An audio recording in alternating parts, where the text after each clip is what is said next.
Pemirsa, jangan lupa subscribe YouTube channel Official iNews dan nyalakan loncengnya.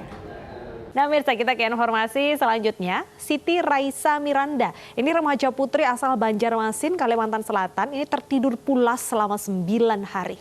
Meski dalam kondisi tertidur, gadis tersebut tetap diberi makan dan diganti pakaian. Siti Raisa Miranda atau yang akrab dipanggil Eca, remaja usia 16 tahun asal Banjarmasin, kembali tertidur pulas selama berhari-hari. Sebelumnya Eca juga sempat tertidur panjang pada tahun 2017 lalu. Menurut keluarga, gadis ini sempat kejang-kejang sebelum tidur panjang dan dibawa ke rumah sakit untuk penanganan. Meski dalam kondisi mata tertutup, Eca tetap diberi makan dan juga diganti pakaian oleh orang tuanya.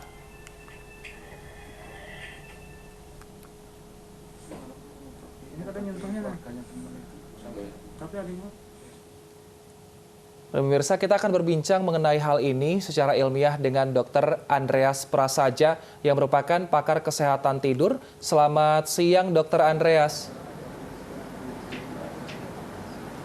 Selamat siang. Baik, Dok, sebenarnya fenomena putri tidur ini kan bukan kali pertama, cukup banyak ditemukan di Indonesia. Nah, tapi sebenarnya kenapa orang bisa terkena fenomena putri tidur ini? Apakah ada sindrom-sindrom tertentu yang dirasakan sejak kecil? Ini kan namanya Klein-Levin syndrome, ya. Ini nama ilmiahnya. Jadi penyakit ini terus terang sampai saat ini kami masih belum menemukan penyebabnya apa dan bagaimana, ya, karena penderitanya itu masih sangat jarang sebenarnya, hanya 1 dari 1 juta populasi. Jadi sampai saat ini kita masih kesulitan untuk melakukan penelitian-penelitian yang sifatnya genetika. Jadi sampai saat ini kami masih belum tahu, ya. Yang kami tahu ya munculnya biasanya adalah di usia remaja, kebanyakan adalah laki-laki, seperti itu. Sindromnya kita sudah bisa kenali, tapi penyebab pastinya kita belum bisa pastikan, ya. Biasanya memang diawali oleh penyakit-penyakit yang diserang gejala-gejala seperti penyakit yang diakibatkan oleh virus. Jadi misalkan flu atau demam atau kejang-kejang, awalnya biasanya diawali seperti itu. Oke.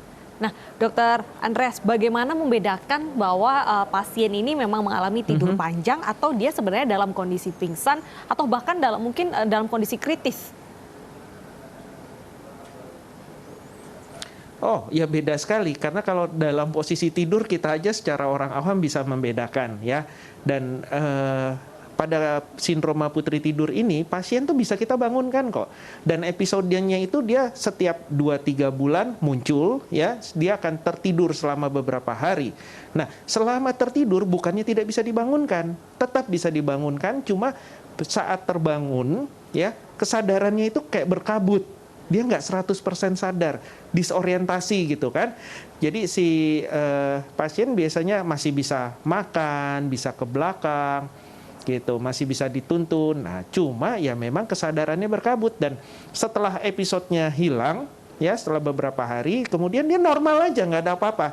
Dan biasanya dia tidak ingat dengan apa yang terjadi.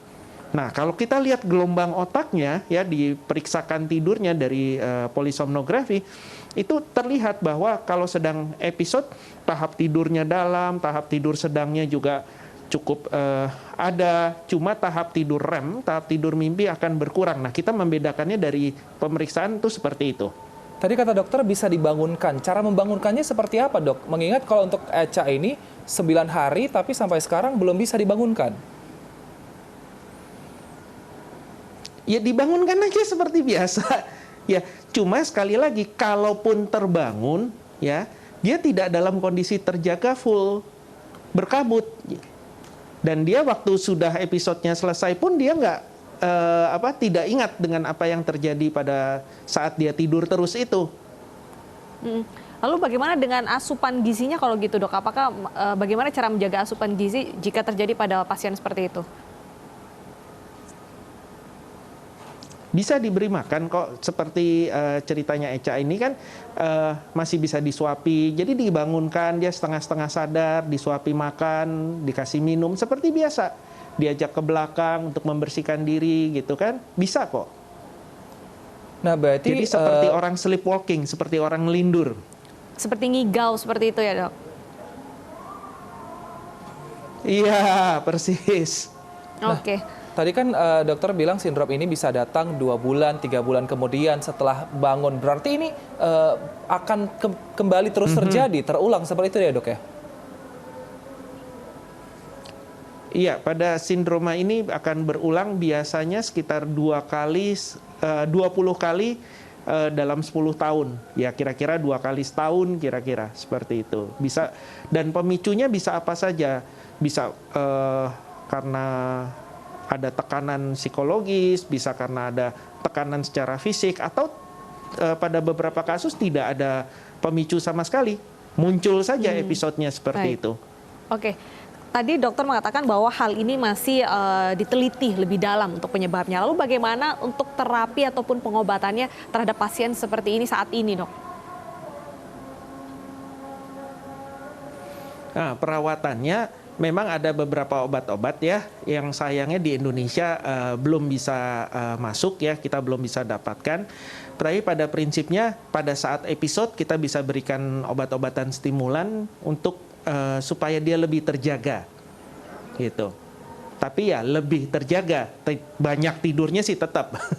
Oke. Baik, kalau seperti ini orang tua perlu khawatir nggak sih, Dok? Apakah memang sindrom ini membahayakan bagi tubuh kembang, khususnya tadi biasanya terkena oleh remaja-remaja? Kalau tumbuh kembang tidak akan terpengaruh ya. Cuma kita biar bagaimana, namanya remaja yang seharusnya dia bisa aktivitas dan lain sebagainya, dia harus menghabiskan waktu tertidur, kemudian faktor-faktor eksternal seperti bullying gitu ya.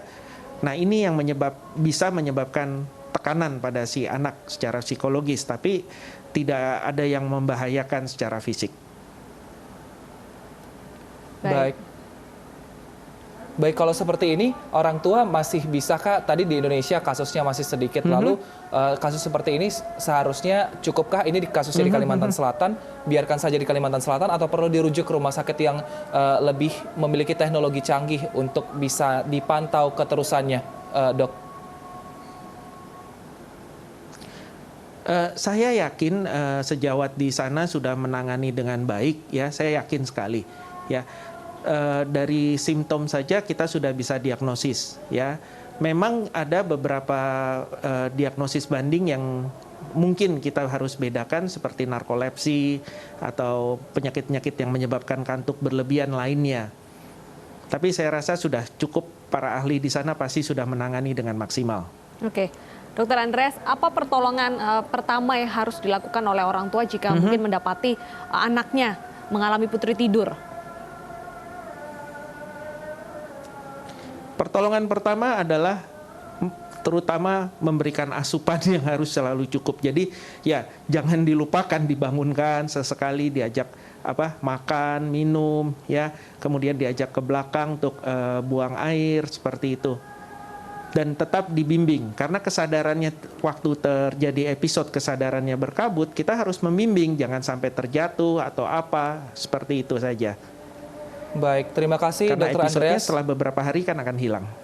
Baik, terima kasih Dr. Andreas atas informasinya. Tentu ini berguna sekali bagi orang tua yang umumnya memiliki anak-anak dengan sindrom seperti ini.